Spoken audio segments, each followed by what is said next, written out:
Hello, soldiers. The day has come. Call of Duty Warzone Mobile is ceasing to exist.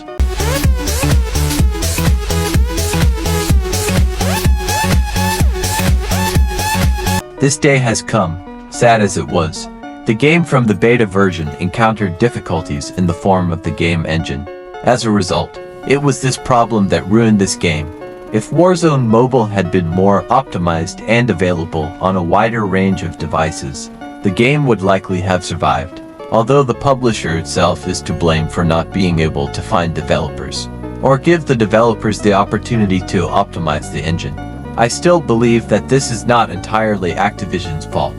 The death of Warzone Mobile is also the fault of the target audience of mobile games. No matter what anyone says, but the majority of mobile gamers are children. And these kids won't want to play some complicated Warzone on their Redmi 9A at 30 FPS and 360p. I'll go further and say that most kids won't even be able to install this game on their device, because of the weak hardware inside. There are games with optimization problems that are much more serious than Warzone Mobile, Once Human, Fortnite, and perhaps some other games. So these games didn't get so much hate only because they spent almost no money on their advertising campaign compared to the advertising of Warzone Mobile. Well, I also think the third reason for the hate towards Warzone Mobile was simply bad luck.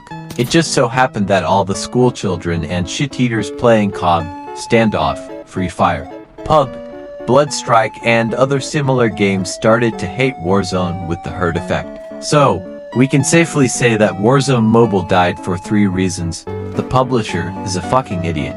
Mobile game players are kids who don't want to play Warzone on their bricks. And the third reason is simply it was a coincidence. The cards just fell into place like that. I would also like to give a special mention to the publisher, Activision, who simply killed this project with their actions. Instead of finding good developers who would make a cut-down version of a VW engine, they gave an engine to inexperienced PC developers and forced them to optimize it for mobile devices. Seeing that it turned out to be some kind of crap at release, they improved the optimization closer towards the end of MW3 support. But with the merger with Black Ops 6, the publisher decided that their project had been disgraced enough and needed to further kill optimization, and that's what happened. In general, for some reason, it was this masterpiece that suffered such a fate, while such crap games as Delta Force, Free Fire, COD and others continue to rowing in money. Overall, it's a shame that this game suffered such a fate. For me, this game was a breath of fresh air in the gray and faceless world of mobile shooters. It showed me what a real game is, and after it I realized what kind of crap I had been playing before.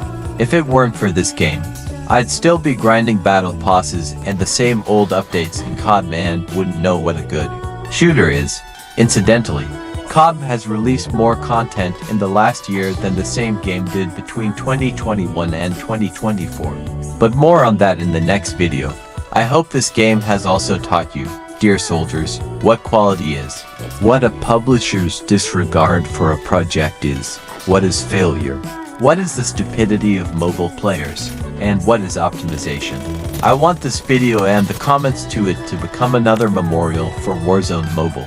So leave your mark on history by clicking like and commenting with good or bad words about the game. Personally, I'll be moving on to other mobile shooters and will occasionally release videos, but I'll talk about that in the next video. But most importantly, don't be sad, soldiers, because Activision is developing a new mobile Call of Duty, which will most likely be good, and maybe even better than Warzone Mobile. Farewell, Warzone Mobile. Your existence is, without exaggeration, one of the best events in my life. Farewell, oh great and terrible Call of Duty Warzone Mobile.